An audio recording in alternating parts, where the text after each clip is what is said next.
Fiat introduced the Nuovo 500 with a close adherence to the original classic recipe, but for those desiring the authentic flavor of the original Fiat 500, a new company has emerged with a fresh interpretation of this classic icon. The real Italian car company, operating from Italy, provides a comprehensive range of services related to Fiat's 1950s icon. This includes crafting fully bespoke builds, restoring family heirlooms, and offering services for miniature classics. The company, situated in the picturesque medieval town of Lucca, meticulously selects the most authentic examples of the iconic city car. These selected cars are then restored according to the unique preferences of each customer.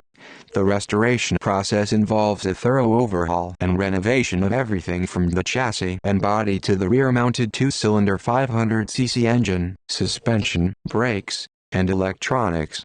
The company has even enlisted mechanics with experience working on the original Fiat 500, and an Italian furniture designer contributes to the finishing touches. The Fiat 500D, 500L, 500F, and the Spiagina Beach Buggy are among the models the company has already restored. As for the cost, prices for these bespoke original Fiat 500 start from €9,000, with variations depending on the level of customization. So, on a scale of 1 to 10, with 1 being I'd rather take the bus and 10 being I need it immediately, how quickly are you considering the option of moving to Tuscany to acquire one of these old new Fiat 500s?